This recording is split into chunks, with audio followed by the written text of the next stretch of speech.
दोस्तों, आज की जो सच्ची घटना मैं आपको सुनाने जा रहा हूँ, वो घटना बहुत ही विचित्र है, बहुत ही दंडनीय है।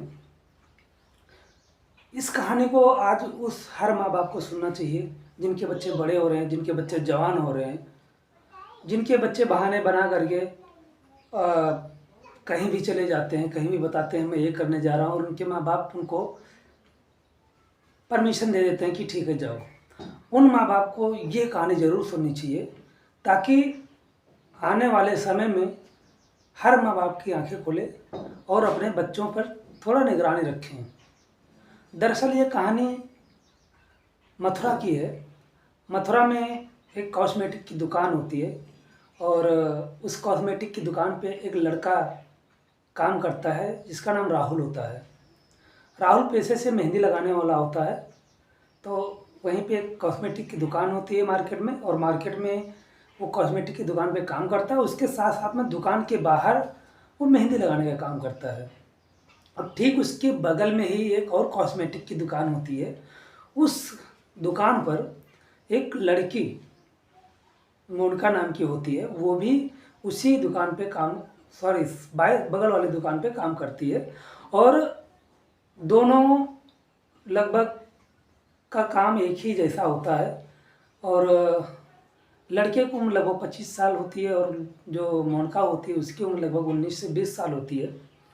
दोनों एक जगह पे एक काम करने की वजह से दोनों एक दूसरे को देखते हैं। उसके बाद धीरे धीरे धीरे जैसे जैसे समय बीतता है, दोनों की आंखें चार होती हैं।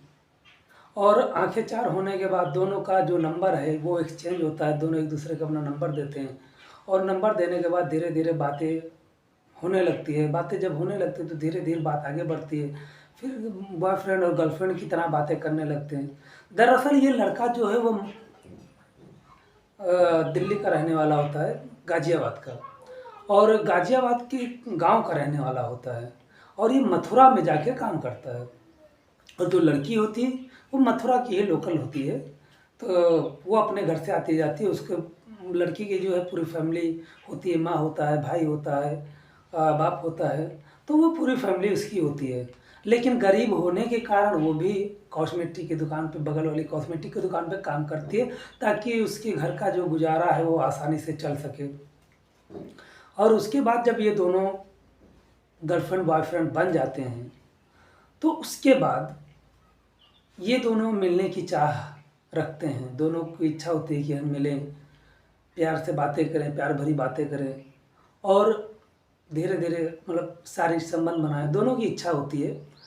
और लेकिन अब पब्लिक पैलेस में होने के कारण, और राहुल जो होता है वो लोकल होता नहीं, वो बाहरी होता है, और उसका जो रूम होता है वो काफ़ी दूर होता है। तो उसके रूम में 3-4 लड़के और रहते हैं साथ में, तो इसलिए वहाँ मोनिका को ले जाना पॉसिबल नहीं होता है।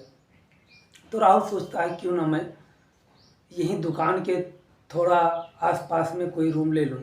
एक इत्तेफाक से एक रूम मिल जाता है लगभग दुकान से 500 मीटर दूर। और उस दुकान का जो भाड़ा होता है 3000 होता है। 3000 में वो मकान ले लेता है। और मोनिका जो होती है वो भी अपने घर पे बता देती है कि मेरे काम का दायरा है वो बढ़ गया है। अब मैं रोज़ 1-1.5 घंटे 2 घंटे जैसा काम रहेगा मैं उस हिसाब से लेट में आऊँगी। और घर वाले मान भी जाते हैं कि हाँ चलो ठीक है। कभी घर वालों ने ये नहीं सोचा कि मैं जाके दुकान पे खुद बात करूँ कि अभी तक ऐसा था, अब ऐसा क्यों बढ़ गया है। वो भी कभी कभार बढ़ गया तो चलो ठीक है, परमानेंट बढ़ जाए तो ऐसा नहीं होता है। घर वाले भी मोनिका की बात पे भरोसा कर लेते हैं आँख बंद करके। और उसके बाद डेली जब छुट्टी होता है तो राहुल और मोनिका दोनों साथ में निकल जाते हैं और राहुल के रूम पर ये दोनों 1-2 घंटे समय व्यतीत करते हैं और मज़े करते हैं, शारीरिक संबंध बनाते हैं। और ऐसे करते करते मतलब 2 साल, 1 साल, 1.5 साल, 2 साल, 3, 2.5 साल निकल जाते हैं। और धीरे धीरे जो मोनिका होती है वो राहुल के लिए एकदम सीरियस हो जाती है। और वो सोचने लगती है कि अब मैं शादी करूँगी तो राहुल से ही करूँगी, मतलब और किसी से नहीं करूँगी। और इधर जब राहुल से वो कहती है कि राहुल अब मैं तुम्हारे बिना नहीं रह सकती हूँ, मुझसे प्लीज़ शादी कर लो। तो राहुल भी कहता है, पहले आनाकानी करता है और धीरे धीरे बात को बदलते रहता है, आगे बढ़ाता रहता है। कहता है कि मैं कहाँ भागे जा रहा हूँ, और कर लेंगे शादी, अभी तो पैसों की तंगी है, थोड़ा और कमाने दो और थोड़ा स्टेबल होने दो, क्योंकि ज़िंदगी में पैसे बहुत मायने रखते हैं। तो मोनिका भी उसके बात से एग्री करती है, और एग्री करना तो ठीक है, मोनिका इतना भरोसा राहुल पे करने लगी थी कि उसके सामने फिर दुनिया को कोई भी आदमी हो, उसके बॉयफ्रेंड के जैसा कोई नहीं था। दोस्तों, धीरे धीरे समय बीतता है। मोनिका के घर वाले मोनिका की शादी देखने लगते हैं, शादी की बातचीत होने लगती है। जब मोनिका की शादी देखने लगते हैं तो फिर मोनिका को और टेंशन होता है। वो राहुल पे ज़्यादा दबाव बनाती है कि अब मैं नहीं सोच पा रही हूँ कि मैं करूँ क्या, और मैं तुम्हारे बिना नहीं रह पाऊँगी। अब तुम ऐसा करो, कुछ भी करो, लेकिन अब तुम्हें शादी करनी पड़ेगी। राहुल पहले तो आनाकानी करता है, फिर सोचता है कि मैं करूँ तो क्या करूँ। दरअसल राहुल जो होता है वो पहले से शादीशुदा होता है, और इसलिए वो मोनिका से शादी नहीं करना चाहता था। लेकिन उसकी कद-काठी शरीर देखने से ऐसा नहीं लगता था कि ये लड़का शादीशुदा है और 2 बच्चों का बाप भी हो सकता है। लेकिन राहुल के 2 बच्चे थे, उसकी शादी हो गई थी, उसकी फैमिली गाँव में थी। राहुल ने ये सोचकर उससे अफ़ेयर किया था, उससे प्यार किया था कि जब मैं गाँव में रहूँगा तो मेरी बीवी है, और जब मैं यहाँ रहूँगा तो मैं इसके साथ रिलेशन बनाऊँगा, संबंध बनाऊँगा। तो मेरा दोनों जगह काम चलता रहेगा, मैं कभी उस चीज़ के लिए तरसूँगा नहीं। यह सोचकर राहुल ने मोनिका से रिलेशनशिप में आया था। लेकिन मोनिका को क्या पता था कि वो शादीशुदा है, वो इस बात से अनजान थी। लेकिन जब ऐसे-ऐसे जब राहुल के ऊपर ज़्यादा दबाव पड़ता है, तो राहुल कहता है ठीक है, मैं शादी कर लूँगा, थोड़ा-सा और समय दो। लेकिन अब राहुल को ये नहीं समझ में आ रहा था कि वो करे तो क्या करे? ऐसे में राहुल 2, 3, 4 दिन शॉप पे नहीं जाता है, और मोनिका धीरे-धीरे परेशान हो जाती है कि राहुल को क्या हुआ है, वो नहीं आ रहा है, मिल नहीं पा रहा, 3-4 दिन फ़ोन नहीं उठा रहा है उसका। तो मोनिका एक दिन अचानक उसके रूम पे पहुंचती है, तो राहुल नशे के लत में, नशे की हालत में दारू पी के पड़ा हुआ था।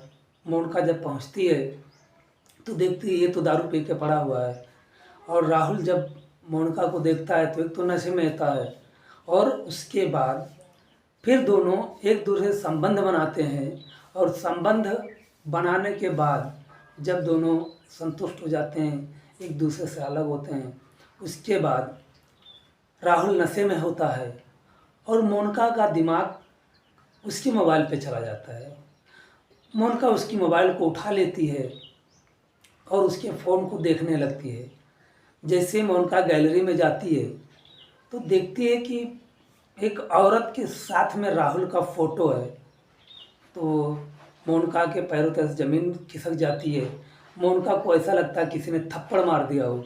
उसके बाद मोनिका और गैलरी में अंदर जाती है, तो जितना ही अंदर वो जाती है उतने ही सस्पेंस क्रिएट हो रहे थे। उसको आश्चर्य हो रहा था कि ये क्या है, और जितने अंदर गई उसको तमाम आपत्तिजनक फ़ोटो मिले, बच्चों के उसके साथ फ़ोटो, उसके बीवी के साथ फ़ोटो, आपत्तिजनक फ़ोटो। मोनिका को समझते देर नहीं लगती है कि ये मुझे धोखा दे रहा था, ये तो शादीशुदा है और मुझे धोखा दे रहा था। मोनिका जो है राहुल के ऊपर चिल्लाने लगती है कि तुमने मुझे धोखा दिया है, तुमने मुझे बताया क्यों नहीं कि तुम शादीशुदा हो, और तुमने मेरे साथ ऐसा क्यों किया है, मैं तुम्हारे बिना नहीं रह सकती, तुम मुझसे शादी करो, मुझे उसका कोई फ़र्क नहीं पड़ता।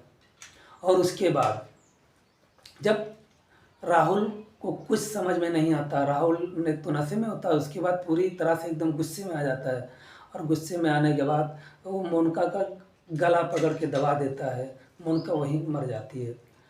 अब जब मोनिका मर जाती है, राहुल देखता है मोनिका मर गई, तो वो जो उसका नशा था वो फट जाता है, उसका नशा एकदम उतर जाता है। वो फिर सोचने लगता मैंने क्या किया, मैंने बहुत बड़ी गलती कर दी, अब मैं नहीं बचूंगा। फिर सोचता है मैं भाग जाऊं, लेकिन फिर सोचता है अगर मैं भाग के कहूँ कहीं जाऊंगा तो पुलिस तो मुझे पकड़ ही लेगी, और पुलिस को जब अपने से पकड़ेगी तो मुझे बहुत प्रॉब्लम होगी। फिर राहुल सोचता है क्यों ना मैं अपने आप को सरेंडर कर दूं। मथुरा की लोकल पुलिस थाने में जाता है वो, और ख़ुद को सरेंडर करता है, और वहाँ जाके बताता है कि मेरा फला जगह पे रूम है, और वहाँ पे मैंने अपनी गर्लफ्रेंड को मार दिया है, मेरी गर्लफ्रेंड वहाँ पे पड़ी हुई है, आप लोग जाके देख सकते हैं, मैं खूनी हूँ, हत्यारा हूँ। पुलिस तफ्तीश के लिए उसके बात को सर्टिफाइड करने के लिए उसके रूम पे जाती है, और जब वहाँ पे जाती है तब देखती है पुलिस कि हाँ वाकई में एक लड़की की लाश पड़ी है। लड़की की लाश को कब्जे में पुलिस लेती है, उसके माँ बाप को सूचना देती है, उसके भाई को सूचना देती है। जब उसके भाई माँ सब देखते हैं तो सोचते हैं कि ये क्या हो गया। इस बात का तो मुझे भनक भी नहीं था, अगर शायद पता होता तो ये ऐसी स्थिति नहीं होने देते, ये सब होने से पहले हम रोक लेते। लेकिन अब क्या हो सकता था, जो होना था वो तो हो गया था। पुलिस लाश को पंचनामा करके पोस्टमार्टम के लिए भेज देती है, और राहुल को केस बना करके और उसके ऊपर मुकदमा कोर्ट में चल जाता है। लेकिन उसके जो माँ थे, उसके जो भाई थे, उनको अब पछतावा हो रहा था कि काश मैं पहले सोचा होता, मैं पहले समझा होता, मैं उसकी बात पे भरोसा ना करके उसके दुकान पे, उसके शॉप पे जाके पूछा होता कि हाँ आपने टाइम बढ़ाया है तो कैसे बढ़ाया है, क्यों बढ़ाया है, मैंने उसके बात पे भरोसा क्यों कर लिया। मतलब जो कहती थी मैं मान लेता था, शायद ऐसा ना करता तो आज मेरी बहन, मेरी बेटी साथ में होती। मैंने बहुत बड़ी गलती की उस पर भरोसा करके। तो इसलिए बच्चों पे इतना जल्दी भरोसा नहीं कर लेना चाहिए, भरोसा करना चाहिए लेकिन इतना जल्दी, इतना हर बात पे भरोसा नहीं करना चाहिए। अपने उनका इंक्वायरी कीजिए ताकि कभी बच्चे गलत कदम ना उठा पाएँ। इस कहानी को सुनाने का मतलब किसी के दिल को ठेस पहुंचाना नहीं था, किसी के मन को ठेस पहुंचाना नहीं था, किसी के दिल को दुखाना नहीं था। बस ये एक सच्ची घटना थी जो आप सबको बताना था कि आप सब ऐसी गलती ना करें, अपने बच्चों पे नज़र रखें कि आपको क्या बता के जा रहे हैं, और कहीं जाके कोई गलत काम तो नहीं कर रहे हैं, कोई स्मगलिंग, कोई इधर से उधर, कोई मतलब कुछ भी ऐसा गलत काम तो नहीं कर रहे हैं, ताकि आगे चल करके आपको उसका भुगतना पड़े। अगर आपको वीडियो अच्छा लगा हो तो वीडियो को लाइक कीजिए, शेयर कीजिए, और चैनल को सब्सक्राइब जरूर करें। मिलते हैं किसी नेक्स्ट वीडियो में किसी सच्ची घटना के साथ में। तब तक के लिए आप सभी को नमस्कार।